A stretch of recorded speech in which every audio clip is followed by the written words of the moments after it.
विवेक चूड़ामणि शुरू करते हैं। आज हम लोग श्लोक 64 से शुरू करेंगे। तो यहाँ पे कह रहे हैं कि अकृत्वा शत्रु संहारम अगत्वा अखिल भूमिश्रयम राजा हम इति शब्दान्नो राजा भवितुम अर्हति। ये कह रहे हैं कि जो व्यक्ति शत्रु को संहार किए बिना, जिसने कभी शत्रु का संहार नहीं किया और जिसके पास कोई धन नहीं है, जिसके पास कोई लक्ष्मी नहीं है, धन नहीं है, वो अपने आप को राजा कहे तो क्या होगा? वो राजा तो है नहीं। राजा के कुछ लक्षण होते हैं। राजा का लक्षण क्या है कि वो धन के पति होते हैं, उनके पास धन होता है और वो शत्रु को वो मतलब शत्रु हंता है। तो ये क्यों कहा गया? क्योंकि हम लोग जब आध्यात्मिक जगत में आते हैं तब हम लोग आध्यात्मिक जगत में आके शास्त्र से सुनते हैं कि तुम ब्रह्म हो या तुम आत्मा हो या ईश्वर लाभ किया जा सकता है, ईश्वर ऐसा है। ये सुन के अगर हम लोग केवल इसको कहें तो इससे कोई लाभ नहीं होगा। ये सुन के मुझे उपलब्धि करना होगा। जब उपलब्धि करके जब आप बोलेंगे कि मैं ब्रह्म हूं, तभी उसका लाभ है, तभी उसका मर्म जो है वो आपने अनुभव किया है, आपने हृदयंगम किया है। लेकिन अगर बिना उसके अनुभव के अगर केवल आप कहेंगे कि मैं ब्रह्म हूं, तो ये वचन का, ये बात का कोई अर्थ नहीं होता। ठीक है, आगे चलते हैं।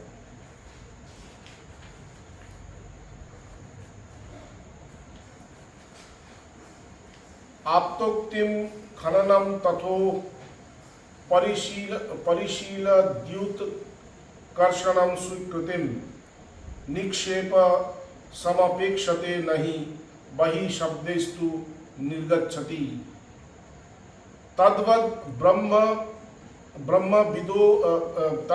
ब्रह्मविद उपदेशम मनन ध्यानादि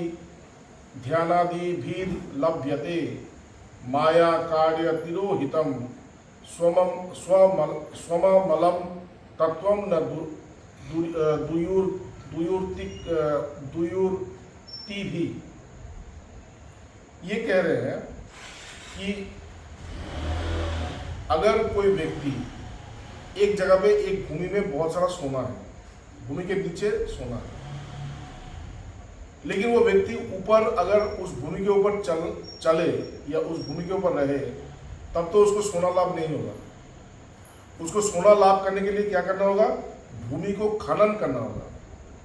खनन करके उस स्थान तक पहुंचना होगा जहां पे सोना है, तभी उसे सोना लाभ होगा। केवल भूमि के ऊपर पैदल चलने से या भूमि के ऊपर रहने से उसे सोना लाभ नहीं होगा। उसी प्रकार से अगर कोई आत्मज्ञान लाभ करना चाहे, अगर कोई ब्रह्म ज्ञान लाभ करना चाहिए, उसे ब्रह्मविद गुरु के पास जाना होगा। उसे ब्रह्मविद गुरु के पास जाना होगा और गुरु के पास जाकर के उसको श्रवण मननादि मतलब श्रवण, मनन और निधिध्यासन, ये जो तीन जो प्रक्रिया है, इन प्रक्रियाओं के भीतर से जा करके उनको समाधि अवस्था को लाभ करना होगा। और जब वो उस समाधि अवस्था को लाभ करेगा तभी उसको आत्मज्ञान होगा, उसको पता चलेगा कि वो कौन है। उससे पहले नहीं होगा। केवल बोलने से कि मैं ब्रह्म हूं, इससे नहीं कोई लाभ नहीं होगा। यहाँ पे क्या करना होगा? यहाँ पे ब्रह्म के गुरु के पास जाना होगा, ब्रह्म के गुरु से सुनना होगा और ये सुनते सुनते मनन करना होगा, मनन चिंतन करना होगा। और चिंतन करते करते एक अवस्था आता है निधिध्यासन अवस्था। उस निधिध्यासन अवस्था को प्राप्त करना पड़ेगा। जब उसने उस निधिध्यासन अवस्था को प्राप्त किया तभी उसको अगला जो अवस्था है समाधि, वो समाधि अवस्था लाभ होगा और समाधि अवस्था में ही उसे ये ज्ञान मिलता है। तो यहाँ पे बोले भूवर्गे रक्षित धनरत्नादि पाइते हইলে प्रथमे जेमन जे व्यक्ति उहार सन्धान जानेन ताहार उपदेश प्राप्तिर एवं परे भूखननेर ধনের উপর স্থাপিত প্রস্তরাদির অপসারণের এবং ধনাদি স্বয়ং গ্রহণের প্রয়োজন হয়। কেবল শব্দ করিলে অর্থাৎ ধন তুমি এসো বলিয়া ডাকিলে ধনলাভ হয় না। সেইরূপ মায়া নির্মুক্ত নিজের শুদ্ধ স্বরূপ অবগত হইতে হইলে ব্রহ্মজ্ঞ পুরুষের নিকট উপদেশ প্রাপ্তির পর মনন ধ্যানাদি প্রয়োজন হয়। কেবল তর্ক বিচারের দ্বারা আত্মানুভূতি হয় না। বুঝতে পারছিস তো भूवर्ग के ऊपर भूवर्ग में मैं हूँ लेकिन उसके नीचे सोना है। तो इस सोना को प्राप्त करने के लिए जिसको इस बारे में पता है उसके पास जाना होगा, उससे उपदेश लेना होगा और उपदेश लेके उस जगह तक जाना होगा। उसी प्रकार से ब्रह्म ज्ञान भी किसी जो ब्रह्मविद है, जिसने ब्रह्म को जाना, उनके पास जाकर के श्रवण और मनन इत्यादि ये जो उपदेश है, इन उपदेशों के द्वारा ही मुझे उस ब्रह्म ज्ञान का प्राप्ति होगा, उससे पहले नहीं होगा। उपदेश मनन ध्यानादि भी এই আদি শব্দের দ্বারা শ্রবণাদির আবৃত্তি উপদিষ্ট হইয়াছে। उपदेश क्या क्या दिया? श्रवण मनन ध्यानादि भी, मनन और ध्यान इत्यादि ये उपदेश है। तो ये उपदेश मतलब ये श्रवण मनन निधिध्यासन ये सब बोला गया है। ब्रह्मसूत्रे बोला হয়েছে आवृत्तिर স্বীকৃতি উপদেশাত श्रुति बार बार आत्मार उपदेश दिया छे। श्रुति मतलब वेद या वेदांत या उपनिषद। उपनिषद ने बार बार उस आत्मा का उपदेश दिया, मतलब वो आत्मा ही सत्य है, वो आत्मा ही अस्तित्व है, वो आत्मा ही ज्ञातव्य है, वही एकमात्र ज्ञातव्य वस्तु है, वही एकमात्र प्राप्तव्य है। उस आत्मा के बारे में बार बार कहा है। অতএব অনুভূতির জন্য শ্রবণাদির बार बार आवृत्ति करा है। परंतु इस आत्मा को अनुभव कैसे करेंगे? आत्मा ही एकमात्र सद वस्तु है, आत्मा ही एकमात्र सद वस्तु है। ब्रह्म के बारे में क्या बोला गया है कि ये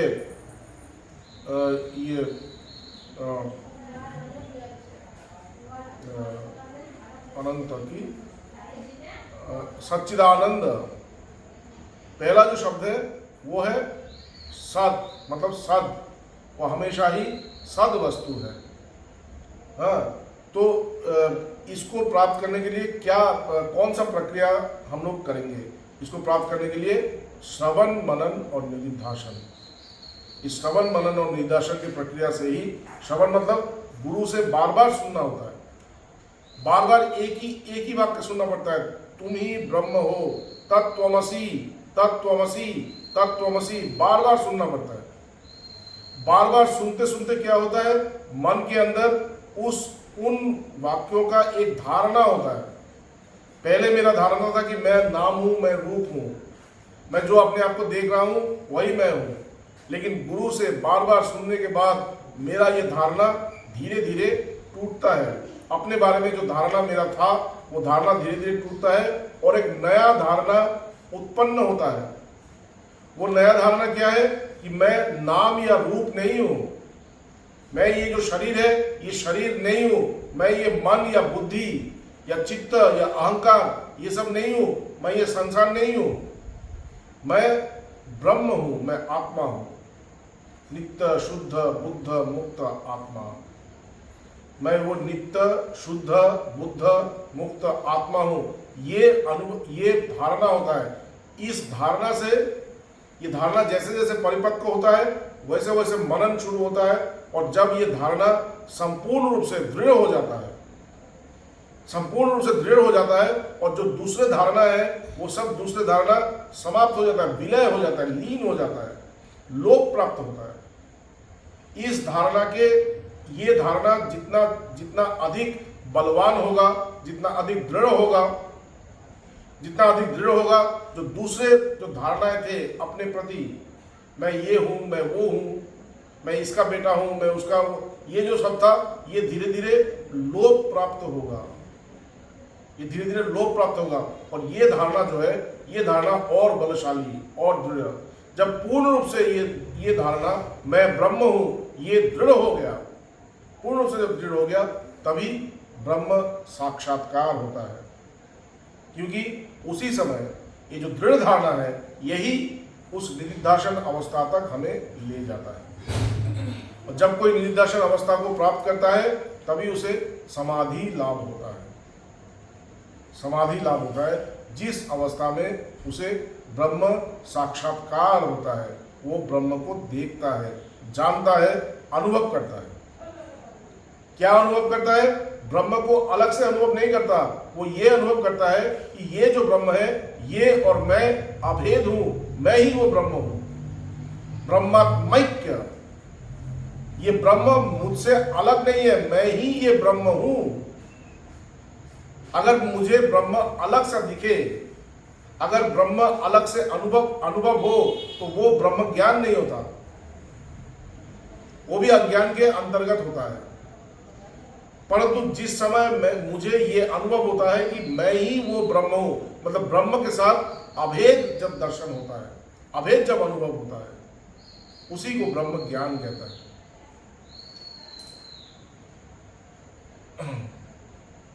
ঋষি যাজ্ঞবল্ক্য মৈত্রীকে অমৃতত্ব লাভের উপায় বলিতেছেন। ऋषि याज्ञवल्क्य ने अपने पत्नी मैत्रेयी को उस अमृतत्व जो अमर है, उस परमात्मा के लाभ के बारे में कह रहे हैं, कैसे उसको लाभ किया जाए, कैसे उस ज्ञान को लाभ किया जाए। आत्मा व अरे द्रष्टव्य श्रोतव्य मंतव्य निदिध्यासितव्य मैत्रेयी। तो हे मैत्रेयी, वो जो परमात्मा है, वो जो आत्मा है, वही एकमात्र द्रष्टव्य है, मतलब वही एकमात्र प्राप्तव्य है। तो उसको कैसे पाएंगे?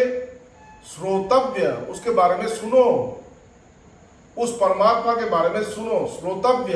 इसके बाद सुनते सुनते उसके बारे में मनन करो, उस आत्मा का चिंतन करो। कैसे चिंतन करोगे? मैं ही वो परमात्मा हूं, इस चिंतन को करो।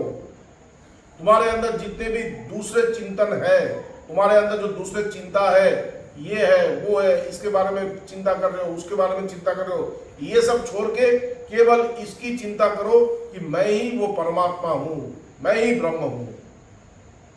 ये है मनन। ये चिंता करते करते एक समय ये चिंता केवल एक ही चिंता रहेगा, केवल एक ही चिंता रहेगा और सभी चिंताओं का लोप हो जाएगा, सभी चिंताओं का लोप हो जाएगा, केवल एक ही चिंता रहेगा। जब वो एक चिंता रहा, उस परमात्मा का जब केवल एक चिंता रहा, उसे कहता है निदिध्यासन अवस्था। निरंतर केवल एक, मतलब ये ऐसा नहीं कि निरंतर चिंता, तैल धारावत चिंता, मतलब बहुत सारा चिंता एक साथ आ रहे, ऐसा नहीं है।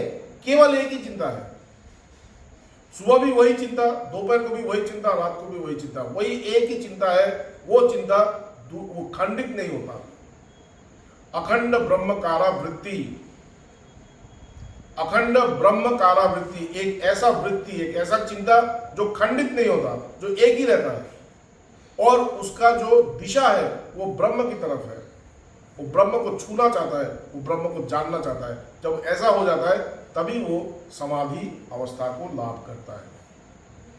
तो यहाँ पे याज्ञवल्क्य बोल रहे हैं कि आत्मा व अरे श्रोतव्य द्रष्टव्य श्रोतव्य मंतव्य निदिध्यासितव्य मैत्रेयी। हे मैत्रेयी, ये जो परमात्मा है, ये जो आत्मा है, यही एकमात्र प्राप्तव्य या द्रष्टव्य वस्तु है, जिसको सुनने से, मनन करने से और निदिध्यासन के द्वारा प्राप्त किया जा सकता है। ठीक है। इसके बाद क्या बोल रहे हैं? অতএব অনুভূতির জন্য শ্রবণাদির बार आवृत्ति করিতে হইবে। इसलिए उस परम ब्रह्म की अनुभूति के लिए बार बार सुनना होगा, बार बार सुनना होगा, एक बार नहीं, बार बार सुनना होगा। तत्त्वमसि तत्त्वमसि तत्त्वमसि तत्त्वमसि, बार बार सुनना होगा।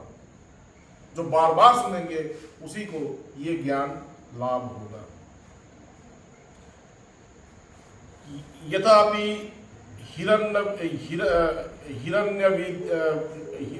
यथापि हिरण्यनिधिं निहितं क्षेत्रज्ञा उपर्युपरि संचरांता न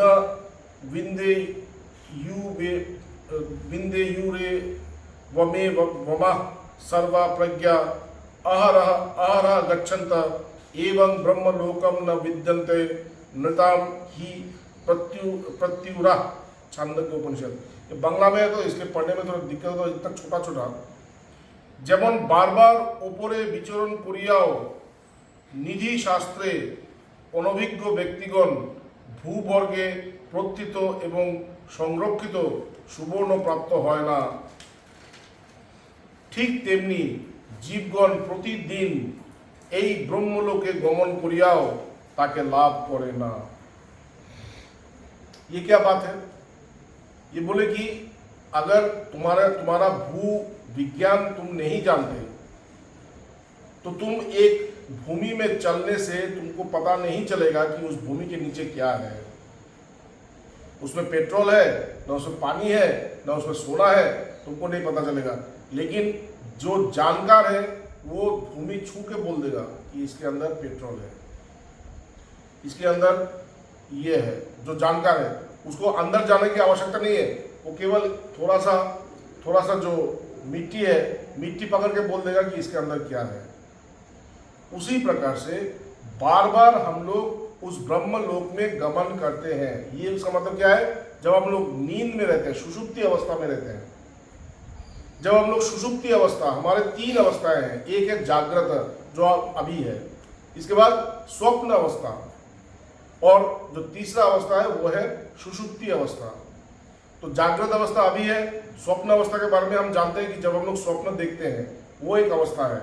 और तीसरा अवस्था है जो निद्रा बिना स्वप्न का होता है, बिना स्वप्न का एक निद्रा होता है, उसे कहता है सुषुप्ति। तो देखिए ये जो सुषुप्ति है ये अवस्था ही परमात्मा या ब्रह्म का अवस्था है। यहाँ पे जब कोई सुषुप्ति अवस्था को प्राप्त करता है वो उसी ब्रह्म को प्राप्त करता है। लेकिन प्राप्त करने के पश्चात भी वो उसे जान क्यों नहीं पाता? क्योंकि वो जगत के माया से या अज्ञान से आवृत रहता है। वो रोज वहां पे जाता है, लेकिन जान नहीं पाता। कैसे? बोले एक आदमी जिसको ज्ञान नहीं है वो सोने के खान के ऊपर चलने से भी उसको पता नहीं चलेगा कि नीचे सोने का खान है। उसी प्रकार से जो अविवेकी पुरुष है, जो अविवेकी पुरुष है, जो अश्रोत है, जिसने कभी ब्रह्म के बारे में सुना ही नहीं, वो रोज उस ब्रह्म तक पहुंचने पर भी उसे ब्रह्म का बोध नहीं होता। ठीक है? कह ना तारा मिथ्या অজ্ঞান সম্ভূত বিষয় তৃষ্ণা দ্বারা स्वरूप হইতে বিচ্যুত হইয়া থাকে।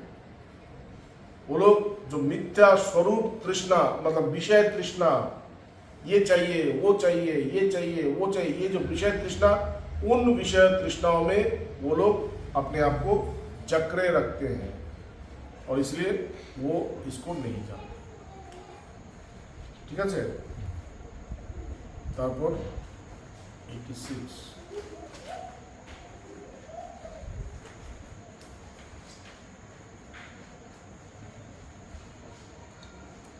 तस्मात् सर्व प्रयत्नेन भवबंध विमुक्तये।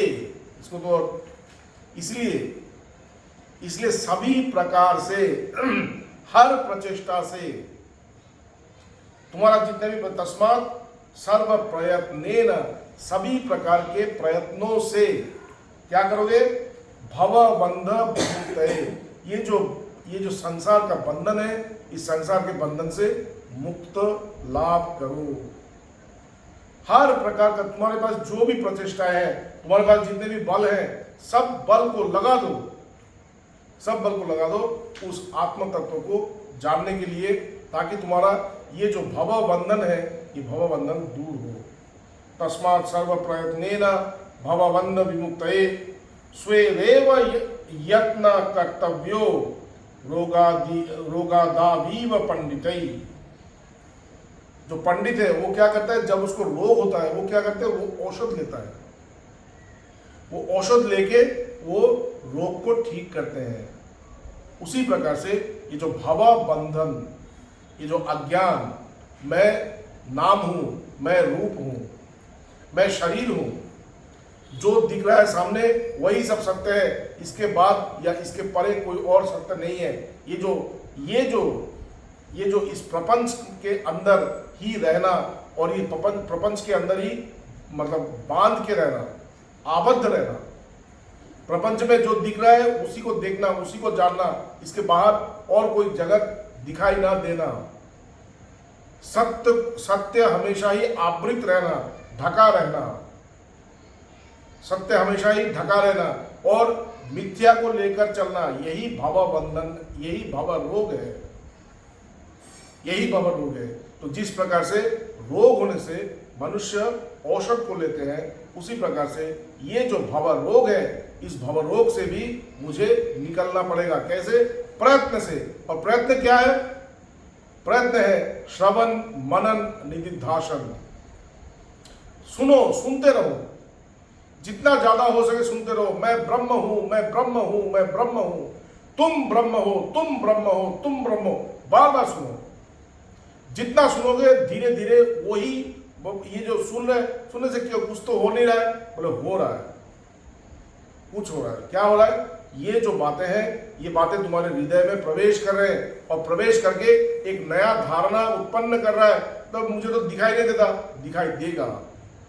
एक बीज को लगाने के बाद वो बीज किस प्रकार से चारा होता है वो हमको दिखता नहीं है, लेकिन एक दिन वो बीज धीरे धीरे चारा होकर निकलता है और वही चारा एक दिन बहुत बड़ा पेड़ हो जाता है।